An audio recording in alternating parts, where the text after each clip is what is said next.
तो भाई एवेंजर्स के बाद जिस मोस्ट एंटिसिपेटेड प्रोजेक्ट का मार्वल के पास नाम आता है जिसमें सोनी पिक्चर्स भी इन्वॉल्व होता है वो है स्पाइडरमैन। हालांकि तीनों स्पाइडरमैन मूवी काफ़ी अच्छी थी, लेकिन अब समय आ गया स्पाइडरमैन 4 का। अब यहाँ पे टोबी की बनने वाली है कि नहीं ये तो आने वाला वक्त बताएगा, लेकिन टॉम हॉलैंड की स्पाइडरमैन 4 कंफर्म होती हुई नजर आ रही है। लेकिन इसमें बहुत कुछ चेंज हो जाएगा और सुनने में ये आ रहा है कि स्पाइडरमैन 4 एक ऐसी मूवी होगी जिसमें हम लोग को सोनी यूनिवर्स और Marvel cinematic universe permanently collab होते हुए नजर आएगा, जिसकी वजह से दोस्तों एक नया यूनिवर्स हम लोग को देखने को मिलेगा। तो ये सब क्या हो रहा है आज हम लोग वही समझने की कोशिश करेंगे और जानेंगे एक weird fact Kraven the Hunter के बारे में।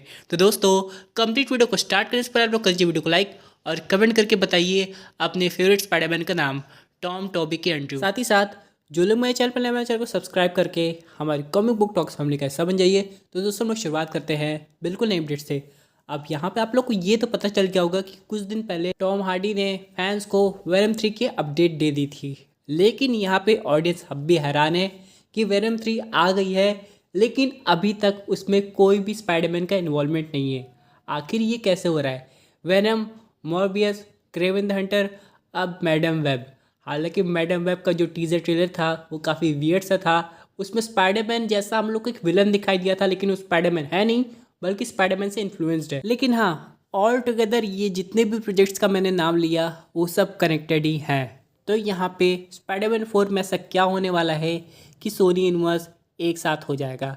तो सबसे पहले हम लोग बात करते हैं मल्टीवर्स होल्डिंग थ्योरी की। जैसा कि लोकी ने वो ट्री बनाया था एक तरीके से, उसी तरीके का हम लोग को ट्री का सैंपल देखने को मिला था स्पाइडरमैन अक्रॉस स्पाइडरवर्स में, जहाँ पे स्पाइडरमैन अलग अलग स्पाइडरमैन के इवेंट्स को बता रहा था।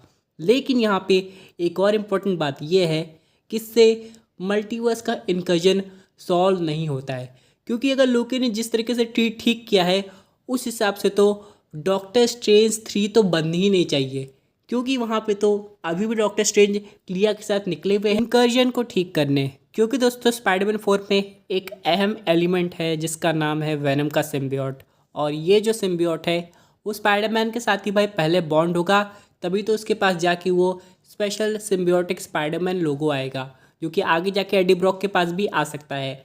लेकिन यहाँ पे ये क्लियर एग्जांपल है इनकर्जन का। ऊपर से मोबियस के पोस्ट क्रेडिट सीन में आप लोग ने माइकल केटन के वल्चर को देखा हुआ, जिसकी वजह से दोस्तों यहीं से वो स्टोरी की शुरुआत होती है। यानी कि स्पाइडरमैन 4 में भी कहीं ना कहीं मल्टीवर्स इफेक्ट देखने को मिलेगा और वेनम सिम्बियोट वो कहीं ना कहीं ग्लिच खाएगा, जैसे कि स्पाइडरमैन के वेरिएंट्स खाते हैं जब वो डिफरेंट यूनिवर्स में चले जाते हैं। हालांकि ऐसा असर हम लोग को ना तो टोबी के केस में देखने को मिला ना ही एंड्रू के केस में, क्योंकि वो अलग रियलिटी से आए थे अपनी करंट रियलिटी में। लेकिन फिर भी ऐसा हो सकता है वो असर काफ़ी समय बाद देखने को मिले, और एंड्रू और टोबी ज़्यादा देर तक नहीं थे अपनी न्यूज़ में, जिसकी वजह से वो ग्लिच उन पर असर नहीं किया, या फिर ग्लिच आने से पहले ही वो लोग अपने अपनी न्यूज़ में टेलीपोर्ट हो गए थे। अब ग्लिच मतलब मैं बात कर रहा हूँ उनके जो मॉलिक्यूल्स उनका जो बॉडी स्ट्रक्चर है वो अपनी यूनिवर्स में फिट बैठता है, ना कि मल्टीवर्स में। और ऐसा स्पाइडरवर्स में हम लोग को देखने को मिला है ऐसा एग्जाम्पल। लेकिन दोस्तों ऐसा तो हर लोग के केस में होना चाहिए, जितने भी वेरिएंट्स एक दूसरे यूनिवर्स में जा रहे हैं, चाहे डॉक्टर स्ट्रेंज की बात करें चाहे मोनिका की, इसी को मार्वल सिनेमैटिक यूनिवर्स में रिजॉल्व करना होगा। अब जैसे कि अक्रॉस स्पाइडरवर्स में यहाँ पे स्पाइडरमैन 2099 ने सबको एक डिवाइस दे दिया था जिससे उनकी बॉडी ग्लिच नहीं करती थी। लेकिन क्या ये रूल वेनम सिम्बियोट पे अलाउ होगा जो कि अपने करंट यूनिवर्स का है, जिसका यूनिवर्स अभी दूसरी जगह पे है? ये तो आने वाला वक्त बताएगा। क्योंकि दोस्तों अगर ये मर्जर हो जाता है यानी कि सोनी और मार्वल का, तब तो आगे जाके हम लोग को काफ़ी इंटरेस्टिंग स्टोरी देखने को मिल सकती है। और फाइनली दोस्तों स्पाइडरमैन मल्टीपल विलन का सामना कर सकता है। सोनी जितने भी अपने विलन्स की मूवी बना रहा है वो उन्हें एक तरीके से हीरो के रूप में दिखा रहा है, चाहे वेनम हो, मॉबियस हो या फिर क्रेवन द हंटर खुद ही हो। तो आखिरकार ये लोग स्पाइडरमैन से बैटल कैसे करेंगे, इनके ऑब्जेक्टिव्स कैसे होंगे? ऊपर से दोस्तों यहाँ पे अगर मल्टीवर्स थ्योरी है तो किसी और की वजह से ये इनकर्जन दोबारा से शुरू होगा। जैसे कि हम लोग ने नोटिस किया था स्पाइडरमैन इनटू स्पाइडरवर्स में किंग पिन एक ऐसा डिवाइस बना रहा था जिससे वो अपनी फैमिली को दोबारा पा सके। उसी तरह अपने करंट एमसीयू में ऐसे लोग भरे पड़े हैं जो कि मैजिक के थ्रू नहीं बल्कि टेक्नोलॉजी के थ्रू मल्टीवर्स के पोर्टल खोलने में कामयाब हो सकते हैं, जिसकी वजह से एक बहुत बड़ा इनकर्जन हो जाएगा और सोनी और मार्वल सिनेमैटिक यूनिवर्स हमेशा के लिए मर्ज हो जाएंगे जब तक सीक्रेट वॉर्स के इवेंट्स इनको रिजॉल्व ना कर दे।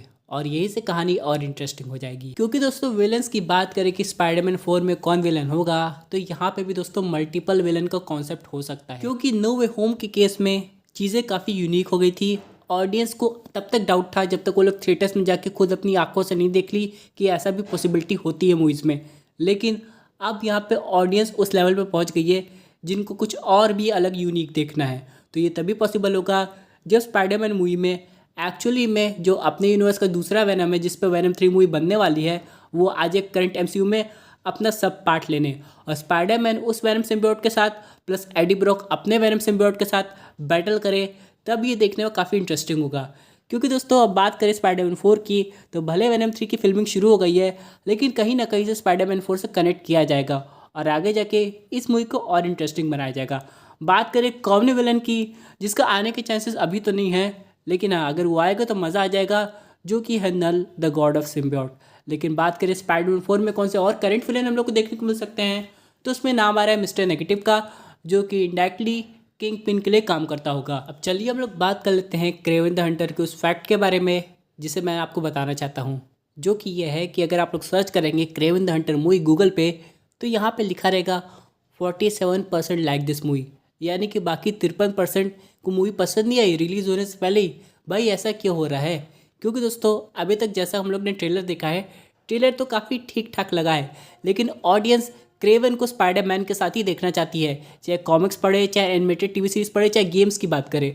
तो बिना स्पाइडरमैन के पता नहीं ये लोग ये मूवी क्यों बना ही रहे। अगर सरप्राइज एलिमेंट को छुपा के रखना चाहते हैं, जैसे कि एंड्रू की एंट्री या फिर उनके यूनिवर्स को कोई अलग स्पाइडरमैन, तब तो वो बात ही अलग हो जाती है। लेकिन फिलहाल बिना स्पाइडरमैन के क्रेवन, मॉर्बियस और वेनम तीनों ही काफ़ी अजीब ही लगते हैं। हालांकि वेनम 2 भी किसी तरह चल गई क्योंकि इसके पोस्ट क्रेडिट सीन ने मूवी में जान डाल दी थी। अब देखते हैं कि आगे क्या होगा, लेकिन ऑडियंस को काफ़ी उम्मीदें हैं इस यूनिवर्स के मर्जर से। क्योंकि जहाँ तक बात करें मैडम वेब की, वो भी ट्रेलर ऑडियंस को काफ़ी अजीब ही लगा और ऑडियंस समझ नहीं पा रही है कि आखिर इस पर क्या रिस्पॉन्स दे। हालांकि मूवी रिलीज़ में अभी टाइम है, लेकिन बात करें सोनी पिक्चर्स की, तो हाँ वो अगले साल काफ़ी अच्छी मूवीज़ ला रहा है। लेकिन अब यहाँ पे स्पाइडरमैन 4 का वेट हो रहा है कि कब इसकी फिल्मिंग शुरू होती है, क्या टाइटल होता है और कैसे स्टोरी आगे बढ़ेगी, और स्पाइडरमैन का कितना इंपॉर्टेंट रोल होगा आगे जाके एवेंजर्स 5 मूवी में, और क्या स्पाइडरमैन यंग एवेंजर्स का भी पार्ट बनने वाला है, क्या उसको नए दोस्त मिलने वाले हैं, और क्या नेड और एमजे को कभी पता चलेगा स्पाइडरमैन का वो वादा जो उसने नहीं निभाया, यानी कि अपनी आइडेंटिटी दोबारा से दोनों को बताने का। इसके लिए हम लोग को थोड़ा सा और इंतज़ार करना पड़ेगा। लेकिन आप लोग तब तक कमेंट करके बताइए कि आपके हिसाब से स्पाइडरमैन का बेस्ट विलन कौन होना चाहिए, यानी कि स्पाइडरमैन 4 में कौन सा ऐसा परफेक्ट विलन होगा जिससे स्पाइडरमैन नो वे होम का भी रिकॉर्ड ब्रेक कर दे।